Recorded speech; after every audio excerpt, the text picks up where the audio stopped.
Hello, I'm Esther Gidhu-Ewart. It's Wednesday, March 29th. This is Africa 54.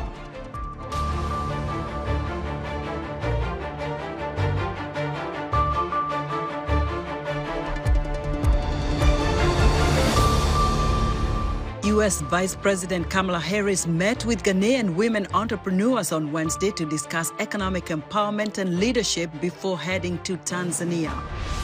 Kenyan President William Ruto vows to protect Kenyans amid the ongoing anti-government protests as opposition leader Raila Odinga says demonstrations will continue. And a new era of artificial intelligence is buzzing with the introduction of the latest version of the high-powered app ChatGPT. Could this be a breakthrough in artificial intelligence technology? We'll hear from a Nigerian tech analyst.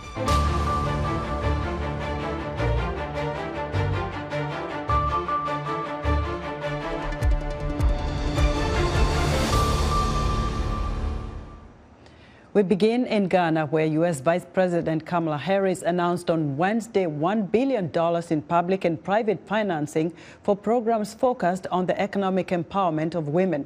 Her office says the funding will support expanding access to digital services, job training, and support for entrepreneurs. The Vice President spoke to a roundtable of women entrepreneurs in Accra before departing for Tanzania. This group of leaders, their work ranges from healthcare to agriculture to retail to the culinary arts. And as many of you know, I have spent a majority of my career fighting for the health, the safety, and the well-being of women and girls. Africa and the U.S. share not only a grim past, but a hopeful future. Vice President Kamala Harris emphasized this on her first official visit to the continent, where in one day she covered both the possibilities ahead and the pain that links both societies. VOA's Anita Powell traveled with the Vice President in Cape Coast, Ghana.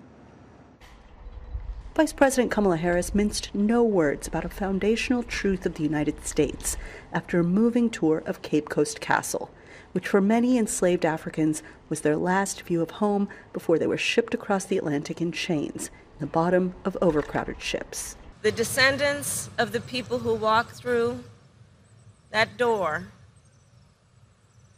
were strong people, proud people, people of deep faith, people who loved their families, their traditions, their culture, and carried that innate being with them through all of these periods. Went on to fight for civil rights, fight for justice in the United States of America and around the world. And all of us, regardless of your background, have benefited from their struggle and their fight for freedom and for justice. Harris is on her first vice presidential tour of the continent, which takes her to Ghana, Tanzania, and Zambia. Speaking to 8,000 young people in Ghana's capital, Accra, she outlined what she sees as the continent's hopeful future. Together, we can unleash growth and opportunity that far exceeds what either the public or private sector can achieve on its own. And the United States is committed to build these types of partnerships to increase digital inclusion on the continent. And finally, to create inclusive economic growth and to advance innovation, we must continue to support and invest in good governance and democracy. Ghana's president said her visit has made a difference. I'm happy to state that this afternoon's meeting has further boosted the steadfast cooperation between us. And Ghana will continue to collaborate with the United States of America at all levels. Harris now continues to Tanzania and then to Zambia. Anita Powell, VOA News, Cape Coast, Ghana. During her visit to Ghana, Vice President Harris met with President Nana Akufo-Addo. James Batty, host of VOA's Daybreak Africa radio program, spoke to Ghana's Information Minister Kojo Oppong Nkrumah by phone to find out what the talks covered.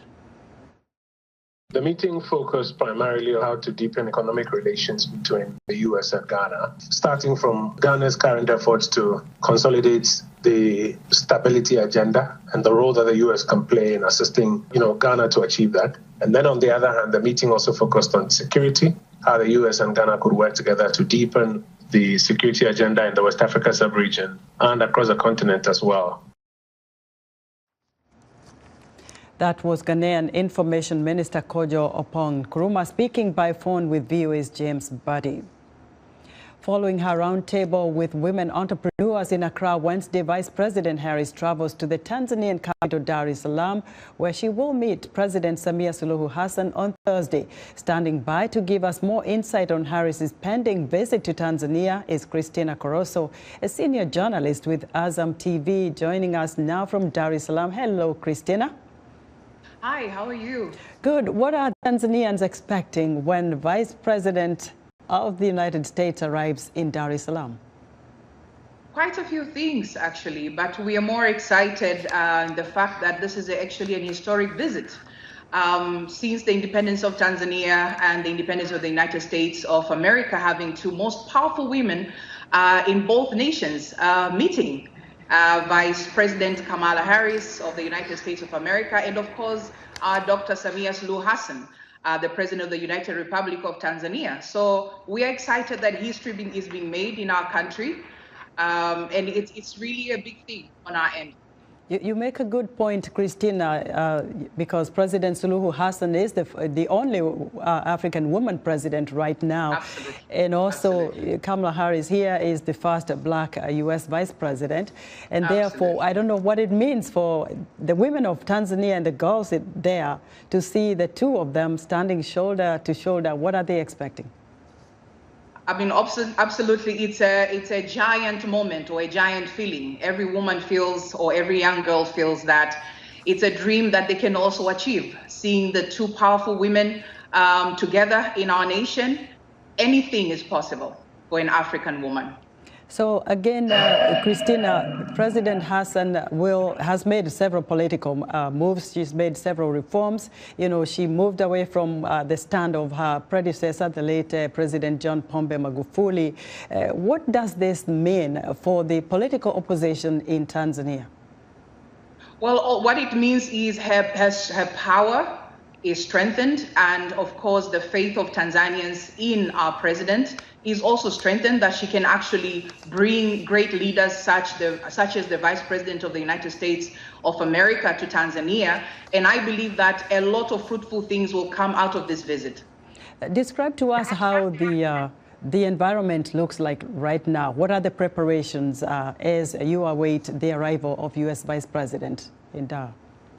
Well, at this moment, I believe that security is a priority, and of course, everyone is going on about their business. Their excitement is very high, and of course, expectations, because everybody is waiting to see what it is that the two powerful women will be able to table, for the Tanzanians. So as far as Tanzania is concerned, security was the utmost importance, and I believe that high measures have been taken, and Tanzanians are ready to receive the Vice President of the United States of America. Christina, very well put. Thank you so much. Thank you. Christina Coroso is a senior journalist with Azam TV in Dar es Salaam. Now to Kenya, where the ongoing anti-government protests are leading to the destruction of property and businesses and concerns about the country's struggling economy. VOA's Paul Ndiho explains. As anti-government protests in Kenya continue leading to destruction of property and attacks on businesses and concerns over the economy, President William Ruto has declared that he will protect the citizens. He also expressed his intention to hold accountable those engaged in criminal activities. Those involved in criminal activity, including the invasions, will be brought to book. In contrast to this, opposition leader Raila Odinga, who ran against President William Ruto in the Kenyan elections, and his supporters claimed that the government is responding to the protests with violence against peaceful citizens. Ruto's hands are all over this violence. When Azimio La Umoja called for protests in line with Article 37 of our Constitution, we never envisaged that in desperation, the state will respond by hiring goons and mercenaries to rain terror on peaceful and innocent Kenyans. Though religious leaders and human rights groups call for calm, businesses and homes in Nairobi's low-income Kibera district have been vandalized and destroyed as protests become more violent. This may obstruct the government's efforts to mend a struggling economy, as each day of the protest costs around $23 million. Odinga has denied the allegations made by Ruto that he aims to instigate chaos like the country's politically and ethnically motivated violence in the past. According to Odinga, these demonstrations will only cease if President William Ruto addresses Kenya's high cost of living. Many citizens need help to obtain food and other essentials due to high prices, a weak economy, drought, and other issues. In addition, the United States has recommended that its citizens in Kenya remain alert due to the indefinite possibility of nationwide anti-government protests. Paul Ndiho, VOA News, Washington. For more insight on Kenya's protests, I'm joined from Nairobi by Dennis Ndumbi, a political and governance expert. Mr. Ndumbi, welcome to Africa 54. Thank you very much for hosting me and having me. You know, first of all, opposition leader Raila Odinga has declared Mondays and Thursdays as public holidays for people to demonstrate. One, does he have the constitutional mandate to declare public holidays? And two, what is the real concern of Mr. Odinga for calling these demonstrations? Thank you very much, Esther. And to begin with, Raila Odinga does not have any constitutional mandate to declare any public holiday. We have the Public Holidays Act that declare who should declare a public holiday, and the Constitution in its own self in the Public Holidays Act declares how many holidays we have. And so nobody can alter that or edit that. Raila Odinga is also not a government official. He is not an elected member sitting in parliament or anywhere else. He doesn't sit anywhere constitutionally, so he doesn't have any mandate to direct the people in any way. However, he can engage in politics as via Article 1 of the Constitution, which then takes him as any other Kenyan whatsoever, exercising power that, essentially sits with the people. The second thing that I need to say is that Raila Odinga's concerns are hypocritical, and they are veiled in personal interest, because we see a pattern of a chaotic approach in politics.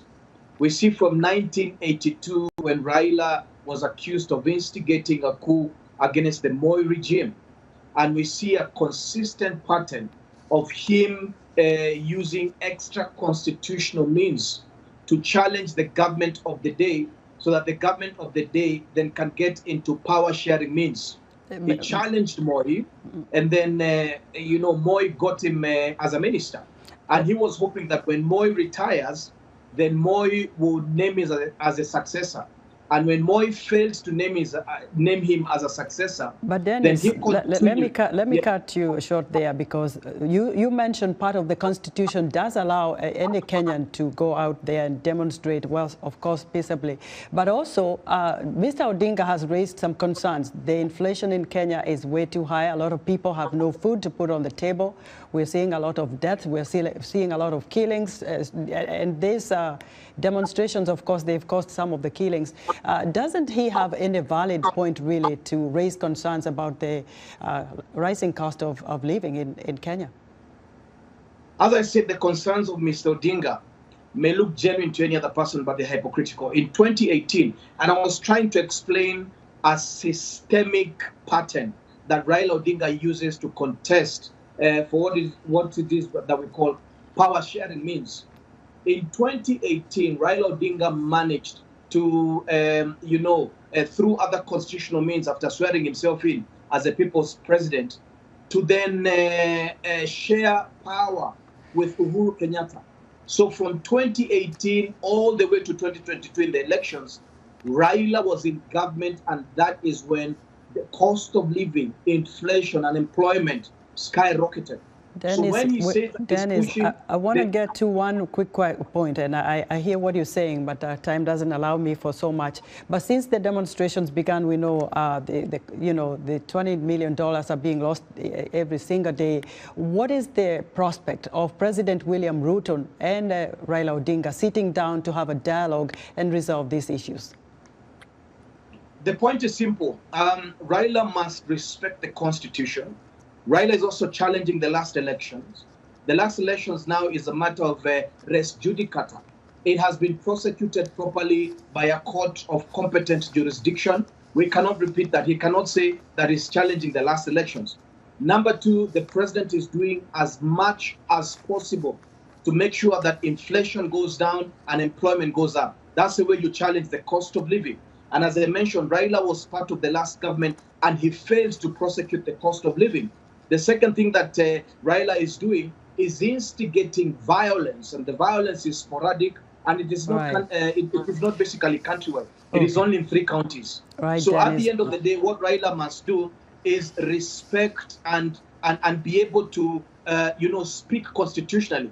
He has members in parliament through ODM, we're gonna and have then to he can leave it use there, other Dennis. constitutional means to be able to do that. Dennis, thank you very much for your perspective. Dennis Ndumbi is a Kenyan political and governance expert. Still to come, we'll tell you about a significant breakthrough in artificial intelligence technology. We'll be right back. On the next Straight Talk Africa, U.S. Vice President Kamala Harris has embarked on a week-long trip to Africa.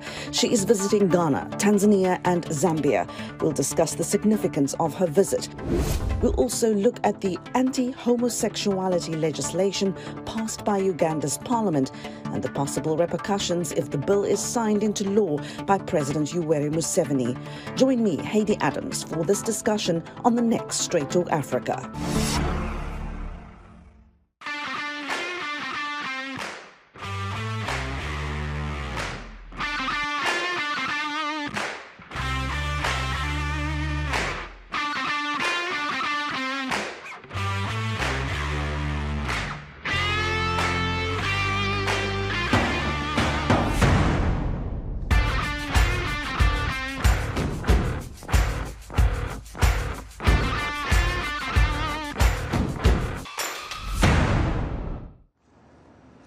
In other news, the Open for Business coalition of international companies, including Microsoft and Google, are denouncing anti-LGBTQ legislation passed by Uganda's parliament. The coalition says the legislation, which criminalizes identifying as LGBTQ, will curb investment, deter tourists, and undermine companies' ability to recruit a diverse and talented workforce. Default-stricken Zambia published figures Wednesday showing its total public debt stock stands at nearly $33 billion, including interest arrears at the end of last year. Zambia has been stuck in default since it became the first COVID-era African nation to do so in November 2020. And Morocco is struggling to balance its alliance with Israel with the support for the domestically popular Palestinian cause, an increasingly complex challenge with Israel ruled by its most right-wing government ever. The U.S. State Department is hosting the second summit for democracy this week, including 120 countries, civil society groups, and technology companies. The mostly virtual event includes countries that have been criticized recently for UN democratic policies, such as India, Israel, and Poland. VOA senior diplomatic correspondent Cindy Sain reports. A Ukrainian unit fires a French-made howitzer toward the Russian lines in the eastern Donetsk region as Ukraine continues to try to repel Russia's invasion. Ukrainian Foreign Minister Dmitry Kuleba spoke remotely Tuesday to the U.S.-organized Democracy Summit, saying the Ukrainian people want peace more than anyone, but peace at any cost is an illusion. The Ukrainian people will accept peace only if it guarantees the cessation of Russian aggression in full, the complete withdrawal of Russian troops from Ukrainian territory, and the restoration of our state's territorial integrity within internationally recognized borders. Secretary of State Antony Blinken opened a panel discussion of the Democracy Summit Tuesday, saying nothing illustrates the threat to democracies from dictatorships better than Russia's unprovoked invasion of Ukraine. Blinken embraced Ukraine's peace proposal and rejected others, such as China's, without naming names. I think we all have to be very much aware and beware of what may seem to be well-intentioned efforts, for example, to call for ceasefires, which would potentially have the effect of freezing in place the conflict, allowing Russia to consolidate the gains that it's made, and simply use the time to rest and refit and then reattack. One expert told VOA that President Joe Biden's Second Democracy Summit faces several challenges, including tensions with close U.S. allies such as Israel. But he said winning support for Ukraine is a major focus of the summit. You have dramatic events in Israel that go to the core of what Israel is as a democracy. You have backsliding among various European countries. It's kind of an old story. But I think the core problem for President Biden is that you have a lot of democracies, South Africa, Brazil, and India, for example, that are not especially supportive of the U.S. position on the war in Ukraine. Kimmage told VOA that despite the challenges, the achievements on the battlefield under the leadership of Ukraine's democratically elected president, Volodymyr Zelensky, against what is on paper a superior Russian military, is an inspiration and could be a galvanizing force for democracy around the world. Cindy Sain, VOA News. It's time for our technology report, and joining us now is our tech reporter, Paul Ndiho. Hello, Paul. Hello, Esther. A new era of artificial intelligence is buzzing with the introduction of the latest version of high-powered app, ChatGPT. Analysts said this is a significant breakthrough in the AI technology. However, its rapid advancement is raising questions about potential misuse. I spoke to Samuel Ajiboyede, a tech analyst and entrepreneur, and one of the early adopters of ChatGPT in Lagos, Nigeria, to learn more about the technology. Welcome to Africa 54. Thank you, Paul. It's great to be here again. You have done a lot of work when it comes to AI, artificial intelligence. We've been talking about ChatGPT. Everybody's using that to do all sorts of things. Tell us more about it. ChatGPT basically is a chatbot. The tool was the chatbot that communicate like every other chatbot. But the difference between is that it's used natural language model. Okay, it's using an AI. And one ability of an AI is that it can learn and interact with human like human being. So if you tell the ChatGPT anything that it never knows before, it will answer you on the go. And it will, as it's answering you, it's also learning. So it makes you have this human to human interaction. Right now, it's just the application that is making it very interesting, and the way people are driving it and the way they are using it to solve greater problems. There have been some level of AI even so many years before now. We use AI in different levels. AI is when a machine or a software is able to perform a task like an intelligent woman. Okay, maybe you say you give him like a doctor, you give him some symptom and he's able to say this is what is wrong with this person. So naturally you require an expert as a doctor to give those predictions. But when a machine can tell you that this is what it should be and is always accurate, it becomes an AI. But that's taking out jobs. If you can conveniently take out like customer service for a guy like you who has several businesses, if that means a lot of people are going to go hungry, you can no longer afford to employ so many people that you do. Instead, you're going to go straight to using AI. It's just a prediction. I'm telling you, write it well. That there are going to be a lot of one-man unicorn, and there are going to be companies that are going to become unicorn because they are using AI. There's a lot of things going to happen. Now, let me tell you one thing. I keep telling people that the essence of learning, the essence of getting involved in all of this technology is to be ahead of it and position ourselves. Whether we like it or not, it's going to catch up with a lot of people. It's already happening. That's why you see a lot of jobs. Technology is already capitalizing on this. If we go now, a lot of tools, see, right now, if I want to do anything, I have a lot of tools that can do that for me. The way that you are saying that a lot of people are going to be going out of jobs, that's the same way this tool is going to make a lot of people rich.